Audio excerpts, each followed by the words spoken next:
Hey hi எல்லாருக்கும் வணக்கம். Welcome to living and winning. ரொம்ப நாளாகவே நான் மேனிஃபெஸ்டேஷன் பண்ணுறேன். என்னோட வாழ்க்கை துணையை என்னால் ஈர்க்க முடியல. நான் வந்து 2-3 வருஷமாக லவ் பண்ணேன். நான் வந்து லா ஆஃப் அட்ராக்ஷன் எனக்கு ரொம்ப நல்லா தெரியும். என்ன பண்ணணும்னும் தெரியும். ஆனால் நான் மெத்தட்ஸ்லாம் பயன்படுத்தினாலும் என்னால் அதை சரி பண்ண முடியல, ஈர்க்க முடியல அப்படின்னு நீங்கள் நினைப்பீங்க. ஸோ பலமுறை இந்த மாதிரி என்கிட்டையும் கேட்டு நான் கேள்விப்பட்டிருக்கேன். சரியா? ஸோ ரொம்ப நாளாக யூஸ் பண்ணி மெத்தட்ஸை யூஸ் பண்ணி உங்களால் சக்ஸஸ் பார்க்க முடியல அப்படின்னா உங்களுக்கு தான் இந்த வீடியோ. சரியா? அதுக்கு முன்னாடி நம்ம சேனலில் சப்ஸ்கிரைப் பண்ணாமல் பார்க்குறீங்க, ரொம்ப பேர் பார்த்துட்ருக்கீங்க. ஸோ ப்ளீஸ் சப்ஸ்கிரைப் பண்ணிவிட்டு பெல் ஐக்கானை கிளிக் பண்ணிவிட்டு வீடியோ பாருங்கள். அதே மாதிரி இந்த வீடியோ பிடிச்சிருந்தோம்னா கண்டிப்பாக ஒரு லைக் பண்ணுங்கள். உங்களோட கமெண்ட் ஏதாவது இருந்தது அப்படின்னா நீங்கள் கமெண்ட் பாக்ஸில் சொல்லலாம். என்னோடய வாட்ஸ்அப் நம்பர் டிஸ்கிரிப்ஷன் இருக்குது. உங்களுக்கு கிளாஸஸ் ஏதாவது வேணும்னாலும், சக்ஸஸ் ஸ்டோரி ஏதாவது இருக்குது நம்ம சேனலில் ஷேர் பண்ணலாம்னு தோணுச்சு அப்படின்னாலும் நீங்கள் அதுக்கு சென்ட் பண்ணலாம். ஓகேவா? ஸோ உங்களுக்கு கிளாஸஸ் வேணும் இல்லை வேறு ஏதாவது இருக்குது அப்படின்னா நீங்கள் என்னோடய வாட்ஸ்அப் நம்பருக்கு மெசேஜ் பண்ணுங்கள். டைரெக்டாக கால் பண்ண வேணாம், ஃபஸ்ட்டு மெசேஜ் பண்ணுங்கள். ஓகே, இப்போ வந்துட்டு நான் ரொம்ப நாளாகவே நான் வந்து என்னோடய ரிலேஷன்ஷிப்காக என்னோடய எதிர்பார்ப்பு என்ன வேணாலும் இருக்கட்டுமே, ஒரு வேலை வாங்குறதா இருக்கட்டும், ஒரு ரிலேஷன்ஷிப்பை பிரிஞ்சு போனவங்கள திரும்ப ஒன்றுக்கு சேர்த்தணும், ரீயூனியன் பண்ணணும் அப்படிங்கிற மாதிரி உங்களுக்கு எதுவாக வேணாலும் இருக்கட்டும். சரியா? உங்களோட ஆசைகள் தான் உங்களுக்கு பெருசு. சரியா? ஸோ ஒவ்வொருத்தரோட ஆசை அவங்களுக்கு அது ரொம்பவே பெருசு. ஒருத்தங்களுக்கு வீடு வாங்கணும், ஒருத்தங்களுக்கு பைக் வாங்கணும், ஒருத்தங்களுக்கு நிறைய சம்பாதிக்கணும், பிஸ்னஸ் பண்ணணும், ஒருத்தங்களுக்கு நல்ல வேலையில் போய் உட்காரணும், ஒருத்தங்களுக்கு ரிலேஷன்ஷிப். மேக்ஸிமம் இந்த ரிலேஷன்ஷிப் இதுதான். ஸோ உறவுமுறை சார்ந்த விஷயங்கள் எல்லாத்தையுமே வந்து சரி பண்ணணும் அப்படின்னு ஆசைப்படுறாங்க. இதில் வந்துட்டு ஃபேமிலிக்குள்ளே இருக்கக்கூடிய அந்த விஷயம், இல்லை லவ்வர்ஸ்குள்ளே இருக்கக்கூடியது, இது எல்லாத்துக்குமே வந்து ஃபஸ்ட்டு வர்றது இந்த சண்டை, மிஸ் அண்டர்ஸ்டாண்டிங் இதுதான். இதனால் நிறைய பேர் பிரிஞ்சு போயிடுறாங்க. திரும்பவும் அவங்கள கொண்டு வரணும், நம்ம லைஃப்பில் கொண்டு வரணும்னு ஆசைப்படுறாங்க. ஆனால் அதுக்கு எந்த வழியும் இல்லாத போது இந்த லா ஆஃப் அட்ராக்ஷன் அப்படிங்கிற ஒரு விஷயத்தை தேடி வராங்க. இந்த ஈர்ப்பு விதியில் நிறையா நான் பயன்படுத்திட்டேன், ஆனால் என்னால் எந்த ஒரு சக்ஸஸையுமே பார்க்க முடியல அப்படின்னு நிறைய என்கிட்ட சொல்லி வருத்தப்பட்டிருக்காங்க.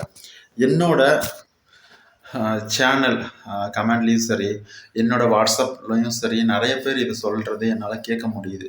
நிறைய பேர் வருத்தப்படுறதையும் என்னால் புரிஞ்சிக்க முடியுது. ஓகேவா? ஸோ வந்து நீங்கள் அதை வந்து சரி பண்ணணும் அப்படின்னா ஒரு சில விஷயத்த நீங்கள் ஃபாலோ பண்ணணும். ஃபஸ்ட்டு அதுக்கான காரணங்கள் என்ன அப்படிங்கிறத நீங்கள் தெளிவாக புரிஞ்சிக்க ட்ரை பண்ணுங்கள். ஓகே, இப்போது ஒரு எக்ஸாம்பிள் நான் ஒன்று சொல்லிடுறேன், அப்போ தான் உங்களுக்கு ஈஸியாக புரியும். இப்போது உங்களுக்கு காய்ச்சல் அடிக்குது, இல்லை சளி பிடிச்சிருக்குன்னு வச்சுக்கலாம்.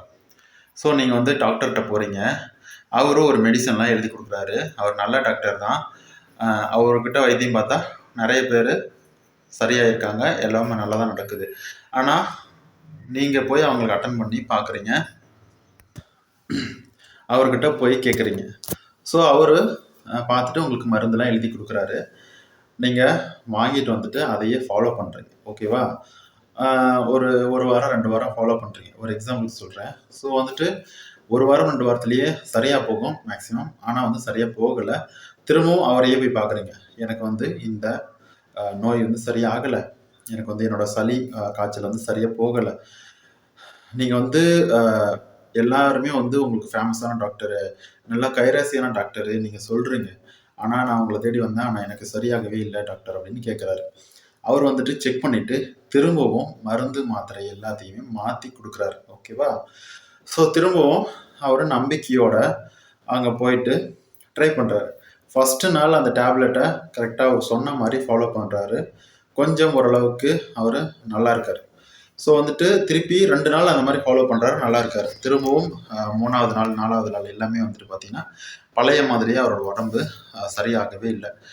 திருப்பியும் ஒரு 2 வாரம் கழித்து டேப்லெட் எல்லாம் தீர்ந்ததுக்கப்புறம் திரும்பவும் அவர்கிட்ட போய் செக் பண்ணுறாரு. சார், எனக்கு வந்து ஃபஸ்ட்டு வந்தேன், உங்ககிட்ட சளி காய்ச்சல் சொன்னேன், அதுக்கப்புறம் சரியாகலன்னு சொல்லி 2வது தடவை வந்தேன், நீங்கள் டேப்லெட்லாம் மாற்றி கொடுத்தீங்க, சில விஷயத்தெல்லாம் ஃபாலோ பண்ண சொன்னீங்க. ஆனால் நான் அதை ஃபாலோ பண்ணேன். ஒரு 2 நாள் நல்லா இருந்தது. திரும்பவும் எனக்கு வந்துட்டு பழைய மாதிரி என்னோட உடம்பு சரியாகாமல் அப்படியே தான் இருக்குது அப்படின்னு சொல்கிறாரு. ஸோ வந்துட்டு டாக்டரும் என்ன பண்ணுறதுன்னு தெரியாமல் அவர் நிறைய விஷயத்த வந்து கேட்டு தெரிஞ்சுக்கிறாரு. நீங்கள் என்னென்ன பண்ணுவீங்க, காலையில் எந்திரிச்சதுலேருந்து நைட்டு தூங்குற வரைக்கும் என்ன சாப்பிடுவீங்க, எப்படி இருப்பீங்க, எங்கே இருப்பீங்க, அந்த மாதிரி என்ன சாப்பிட்றது, தண்ணி குடிக்கிறது, நீங்கள் வந்து பனியில் நடப்பீங்களா, பனியிலேயே வேலை செய்வீங்களா, இல்லை எந்த மாதிரி தண்ணி குடிக்கிறீங்க, எந்த மாதிரி உணவு சாப்பிட்றீங்க அப்படிங்கிற மாதிரி ஐஸ்கிரீம், சாப்பாடு, இந்த மாதிரி எல்லாத்தையுமே கேட்டு தெரிஞ்சுக்கிறார். ஸோ இது எல்லாத்தையும் கேட்டு தெரிஞ்சுக்கிட்டு அப்புறமா வந்துட்டு ஒரு முடிவுக்கு வராரு. இப்போது இங்கே வந்துட்டு அவர் பண்ண வைத்தியத்தினாலேயோ அவர் கொடுத்த மருந்து மாத்திரையினாலேயோ எந்த பிரச்சனையும் இல்லை. அவர் ஃபாலோ பண்ண ப்ரிஸ்கிரிப்ஷன், அதாவது மெடிக்கல் ப்ரிஸ்கிரிப்ஷனில் இருக்கக்கூடிய சொல்லக்கூடிய அந்த வழிமுறையை ஃபாலோ பண்ணலை. ஓகேவா? அதாவது நம்ம பேசிக்காக நமக்கு தெரியும், ஒரு சுடு தண்ணி குடிக்கணும், ஐஸ்கிரீம் சாப்பிடக்கூடாது, பனியில் நடக்கக்கூடாது, பச்சை தண்ணி ஊற்றிக்கக்கூடாது, கூலிங் ஐஸ் வாட்டர் மாதிரி இப்போ வந்து ஐஸ் வாட்டர் குடிக்கக்கூடாது, ஜில் தண்ணியில் குளிக்கக்கூடாது, இந்த மாதிரி விஷயங்கள் எல்லாமே பேசிக்காக நமக்கே தெரியும்.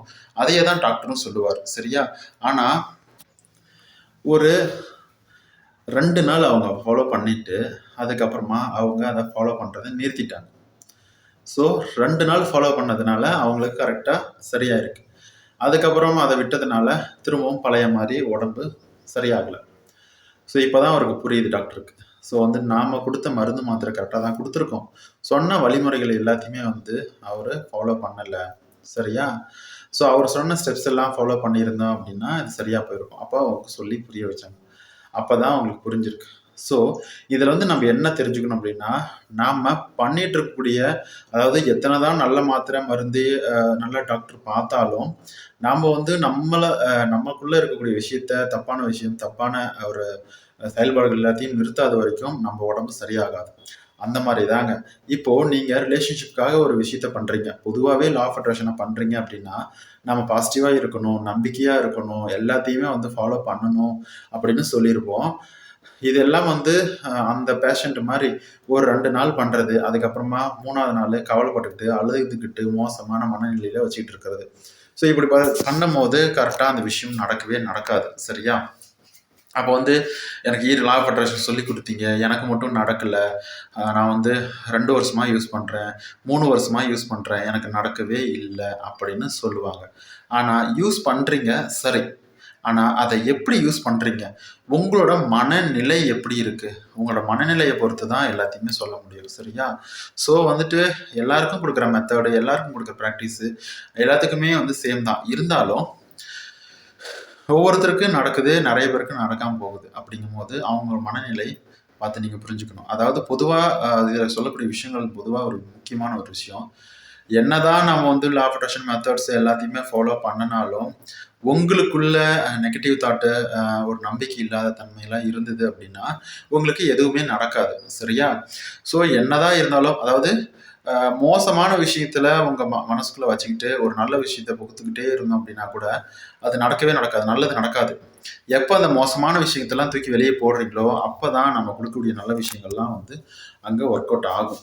ஸோ இந்த மாதிரி தாங்க ஈர்ப்பு விதி ஃபெயில் ஆகிறதுக்கு காரணம் இதுதான். ஸோ உங்களோட மனநிலையை கொஞ்சம் பாசிட்டிவாக சந்தோஷமாக வச்சுக்க ட்ரை பண்ணுங்கள். சரியா? நீங்கள் மெத்தடு பண்ணுறீங்களோ இல்லையோ, உங்களால் நீங்கள் வந்து முடிஞ்ச வரைக்கும் நீங்கள் சந்தோஷமாக நீங்கள் மனநிலையை வச்சுக்கிட்டு நம்பிக்கையாக வச்சுக்கிறது மட்டும்தான் ஈர்ப்பு விதியை மேலும் மேலும் உங்களுக்கு வேலை செய்ய வைக்க முடியும்.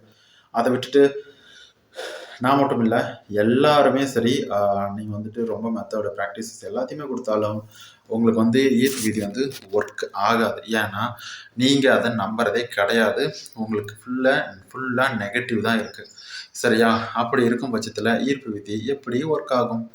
ஸோ வந்து நீங்கள் ரிலேஷன்ஷிப்காக இருக்கட்டும், இல்லை ஒரு வேறு எதுக்காக வேணாலும் இருக்கட்டுமே, காசு சம்பாதிக்க, இந்த மாதிரி எதுக்கு அவங்கவுங்களுக்கு தேவைக்கு எதுக்கு யூஸ் பண்ணாலும் அது கண்டிப்பாக நடக்காது. அதாவது உள்ளே இருக்கக்கூடிய கெட்ட விஷயத்த, கெட்ட கழிவுகள் எல்லாத்தையும் வெளியே அனுப்பிட்டு அப்புறமா தானே ஒரு நல்ல விஷயத்த நம்ம போடணும். அப்போ தானே வந்துட்டு அது யூஸ் ஆகும், அப்போ தானே ஒர்க் ஆகும். நீங்கள் வந்து கெட்ட கழிவுகளை உள்ளேயே வச்சுட்டு, அழுக்கு எல்லாம் உள்ளே வச்சுட்டு நீங்கள் நல்ல தண்ணி எவ்வளோ தான் ஊற்றினாலும் அது கலங்கிட்டே தான் இருக்கும், அது சரி ஆகவே ஆகாது. அந்த மாதிரி தான் முடிஞ்ச வரைக்கும் நீங்கள் கவலைப்பட்டுக்கிட்டே இருக்கிறதுனால எதுவுமே நடக்க போகிறதில்ல. கவலைப்படுறத ஃபஸ்ட்டு நிறுத்துங்க.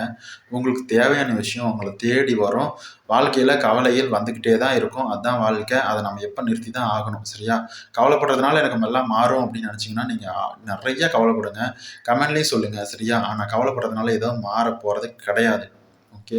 நீங்கள் எப்போ சந்தோஷமா இருக்கீங்களோ அப்போ தான் எல்லா விஷயமும் சந்தோஷமா மாறும். கவலைப்பட்டுட்டே இருந்தீங்கன்னா கவலைப்படுற மாதிரியான விஷயங்கள் மட்டும்தான் உங்கள் லைஃப்பில் நடந்துகிட்டே இருக்கும்.